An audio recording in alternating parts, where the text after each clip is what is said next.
যত্ন নিত, এগুলো হচ্ছে পজিটিভ ভাইব, ঠিক আছে? তো যে কারণে এটা হচ্ছে পজিটিভ সেন্টেন্স, আমরা পি লিখে রাখবো, যেটা নেগেটিভ সেটা এন লিখে লিখে রাখবো। এটার সুবিধা আছে এবং এটার হিউজ সুবিধা আছে, আপনারা পরে বুঝতে পারবেন। Finally unique word signal. Unique word সিগন্যালটা মূলত ইউনিক শব্দ, যে শব্দটা আপনি অন্য কোনো প্রশ্নের মধ্যে পাবেন না, ঠিক আছে? যে শব্দটা যে শব্দটা আপনাকে আসলে তথ্য খুঁজে বের করতে সহযোগিতা করবে প্যাসেজে গিয়ে। তো মূল ব্যাপারটা হচ্ছে যে আমরা লিস্ট অফ হেডিংস বা ম্যাচিং ইনফরমেশনের প্রশ্ন থেকে এই তিনটা বিষয় জানার চেষ্টা করব: read at a glance, identify positive or negative ideas এবং সিলেক্ট ইউনিক ওয়ার্ড সিগন্যাল। এতটুকু করার জন্য আমরা 60 সেকেন্ড সময় নিব। এটা খুবই ইম্পর্টেন্ট, আমি মার্ক করে দিয়েছি 60 সেকেন্ড। এর বেশি সময় নেওয়া যাবে না, ওইভাবে নিজেকে আপনি প্রিপেয়ার করবেন। অনেক স্টুডেন্টই আছে আমাকে বলে যে স্যার আমি তো 60 সেকেন্ডের মধ্যে পারি না, আমার তো 2-3 মিনিট লেগে যায়। এটা লাগবে, শুরুতে এটা হবে, বাট আপনি ধীরে ধীরে প্র্যাকটিস করতে করতে এটা ঠিক হয়ে যাবে। অনেকেই আছে যারা আইএলটিএস শুরু করে, তারা শুরুতেই হতাশ হয়ে যায় যে এত কঠিন লাগছে, আমি পারছি না।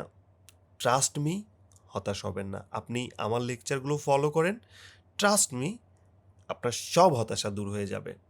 আমার প্রত্যেকটা লেকচার আমি চেষ্টা করেছি আপনাদের জন্য ক্লাস ওয়াইজ ভাগ করতে, class 1, class 2, class 3, class 4, class 5। আপনি শুরু থেকে ক্লাস 1-এর সবগুলো লেকচার দেখে ফেলেন, ক্লাস 2-এর সবগুলো লেকচার দেখে ফেলেন, ক্লাস 3-এর সবগুলো লেকচার দেখে ফেলেন। ট্রাস্ট মি, আপনার লেভেল অন্য লেভেলে চলে যাবেন আপনি। শুধু আপনি এই কাজটুকু করেন, এইটুকু একটু মনোযোগ দিয়ে দেখেন। ওকে, এরপরে আসি প্যারাগ্রাফ থেকে।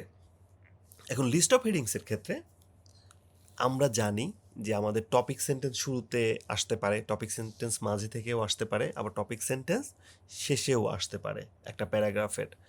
তো মজার ব্যাপারটা হচ্ছে টপিক সেন্টেন্স শুরুতে আসার রেটটা সবচেয়ে বেশি, যে কারণে আপনি আপনার এই লিস্ট অফ হেডিংসের প্রশ্নের উত্তরটা 60% ক্ষেত্রে আপনি উত্তরটা পাবেন হচ্ছে ফার্স্ট 2টা সেন্টেন্সের মধ্যেই, আর 20% পাবেন লাস্ট সেন্টেন্সে এবং 20% পাবেন আপনি মাঝের সেন্টেন্সে। এরপরে আরও কিছু ফ্যাক্টর আছে, যেমন লিস্ট অফ হেডিংস বা ম্যাচিং ইনফরমেশন যদি প্যাসেজ 1-এ থাকে, তাহলে আপনি আপনার 60%-এর মধ্যেই বেশি আসে, অর্থাৎ ফার্স্ট 2টা সেন্টেন্স থেকেই বেশি আপনি কমন পাবেন। এটা যদি আপনার প্যাসেজ 2-এ থাকে, সেই ক্ষেত্রে আপনি মাঝে এবং শেষের থেকেও বেশ ভালো কমন পাবেন। অর্থাৎ লিস্ট অফ হেডিংস বা ম্যাচিং ইনফরমেশনের জন্য হয়তোবা সেই তথ্যটা মাঝে বা শেষে আছে, এরকম বেশিরভাগ থাকে প্যাসেজ 2 এবং প্যাসেজ 3-তে। তো এটা আপনার ধীরে ধীরে ঠিক হয়ে যাবে, বাট প্রাইমারিলি আপনি শিখে রাখেন যে প্যাসেজ 1-এর ক্ষেত্রে ম্যাক্সিমাম ডেটাই আসলে আপনি প্রথম 2টা সেন্টেন্স পড়লেই পান, কিন্তু প্যাসেজ 2 এবং 3-তে আসলে মাঝে এবং শেষের দিকে ইনফরমেশন থাকে, একটু কঠিন করার চেষ্টা করে।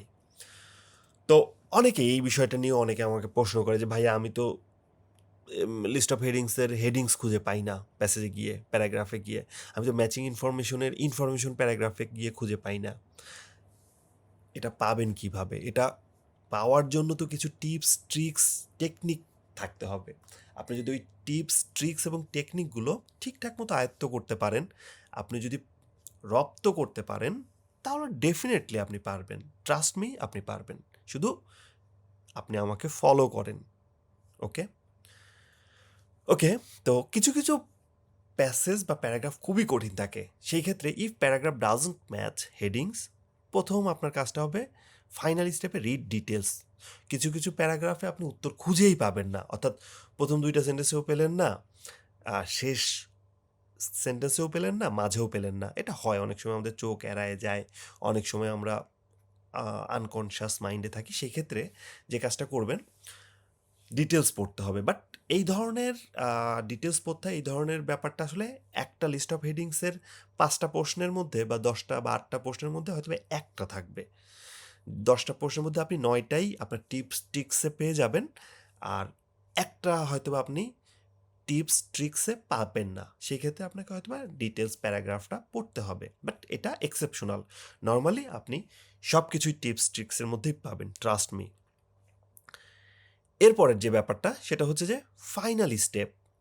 তো এই ফাইনাল স্টেপের ক্ষেত্রে যেটা, যে consider the basic characteristics think about paragraph purpose, অর্থাৎ ওই যে বললাম যে এটাও আসলে মূল কথা হচ্ছে যে আপনি যখন একটা প্যারাগ্রাফ পড়বেন, অনেকেই আছে শুধু পড়ার জন্যই পড়ে, আসলে আর কিছু মাথায় চিন্তা করে না।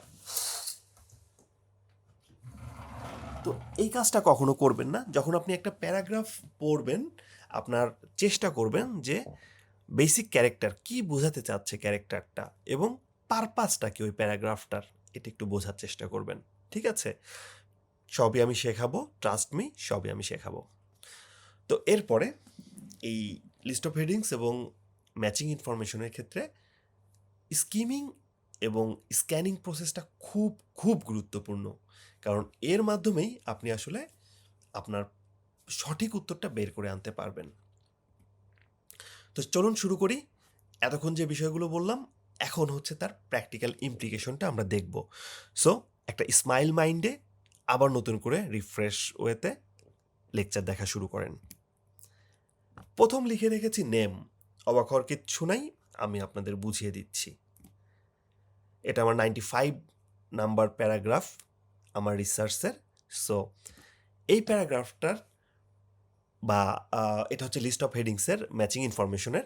তো এটা হচ্ছে সেই প্যারাগ্রাফ, ক্যামব্রিজ 18-এ এসেছে এই প্যারাগ্রাফটা। ক্যামব্রিজ 18-এর প্যাসেজ ইতে পাবেন আপনি। তো প্যারাগ্রাফটা আমরা ডেফিনেটলি পড়ব। তার আগে আমরা যে টেকনিকটা ফলো করি সেটা হচ্ছে প্রথমেই আমরা প্রশ্নটা পড়ব 60 সেকেন্ডে, মনে আছে তো যেটা বলেছিলাম? তো 14 নম্বরের প্রথম প্রশ্ন, bad outcomes for a forest when people focus only on it's financial reward. অর্থাৎ খারাপ আউটকামস মানে রেজাল্টটা খারাপ হয়, আপনি পরীক্ষা দিলেন রেজাল্টটা খারাপ হবে কখন, কিসের ক্ষেত্রে? এটা হচ্ছে ফরেস্টের ক্ষেত্রে। ফরেস্টের ক্ষেত্রে রেজাল্টটা খারাপ হবে কখন? খারাপ হবে হোয়েন, যখন পিপল মানে মানুষেরা ফোকাস করবে শুধুমাত্র ফাইন্যান্সিয়াল রিওয়ার্ড, টাকা টাকা টাকা। রেজাল্টটা খারাপ আসবে যখন শুধুই টাকার চিন্তা করবেন আপনি। এটা আমাদের বাস্তব জীবনেও হয়। আমরা শুধুই যখন টাকা টাকা করি তখন আলটিমেটলি ফ্যামিলিতে অশান্তি আসে। তো বনের ক্ষেত্রেও same, bad outcome for a forest. বনের ক্ষেত্রেও ফরেস্ট, আপনার মনে করেন 5 বিঘা জমিতে আপনি গাছ লাগাইছেন বা আপনার ফরেস্ট আছে, সেটা রেজাল্টটা আসলে খারাপ আসবে যদি আপনি শুধুই টাকার চিন্তা করেন। খুব সিম্পল কথা বলছে। তো এখানে ইউনিক ওয়ার্ড সিগন্যালটা কি হতে পারে? অনলি, এটা খুব ইম্পর্টেন্ট। এটা অনলি দিয়ে বুঝাইছে শুধুমাত্র ফাইন্যান্সিয়াল রিওয়ার্ড, একটা জিনিসকে যদি আপনি বিবেচনা করেন। বাট আপনি যদি 2টা বা 3টা জিনিসকে বিবেচনা করতেন, যে ফাইন্যান্সিয়াল রিওয়ার্ড, এনভায়রনমেন্ট, এই সব পরিবেশের কথা বিবেচনা করতেন, আর্থিক বিষয়টা বিবেচনা করতেন, আপনার প্রতিবেশীদের কথা বিবেচনা করতেন, তারপরে হচ্ছে আপনি দেশের কথা বিবেচনা করে যদি আপনি চিন্তা করতেন ফরেস্টটাকে কিভাবে আপনি ডেভেলপ করবেন, সেই ক্ষেত্রে কিন্তু আপনার এই ব্যাড আউটকামটা আসতো না। তো মূল ব্যাপারটা আশা করি ক্লিয়ার। তাহলে ব্যাড আউটকাম আমার একটা ইউনিক ওয়ার্ড সিগন্যাল, এখানে অনলি ফোকাস অনলিটা ইউনিক ওয়ার্ড সিগন্যাল, এখানে ফাইন্যান্সিয়াল রিওয়ার্ডটা ইউনিক ওয়ার্ড সিগন্যাল। আপনারা এই 3টা আন্ডারলাইন করে ফেলতে পারেন। যাদের খাতা কলম আছে সামনে, ডেফিনেটলি খাতা কলম নিয়ে এটা লিখে আন্ডারলাইন করে ফেলেন। সেকেন্ড যেটা, সেটা হচ্ছে যে reference to the aspect of Annie tree that contribute to its worth. Reference দিচ্ছে, কিসের তথ্য তুলে ধরছে? রেফারেন্স মানে হচ্ছে তথ্য দেওয়া, ঠিক আছে? তথ্য দিচ্ছে কিসের? অ্যাসপেক্ট। অ্যাসপেক্টস মানে দিক, ফিচার্স বৈশিষ্ট্য, বা এটা হতে পারে যে পার্টিকুলার্স বৈশিষ্ট্য বা দিকগুলো, সেক্টরগুলো, ঠিক আছে? তো এই কোন কোন দিকগুলোর কথা তুলে ধরছে? Any tree that contribute to its worth, অর্থাৎ ওই ট্রিগুলো, যে গাছগুলো কন্ট্রিবিউট, অবদান রাখে, কিসে অবদান রাখে? ওর্থ, অর্থাৎ মূল্য, এটার মূল্যতে অবদান রাখে, অর্থাৎ যে ট্রিসের ভ্যালু বেশি।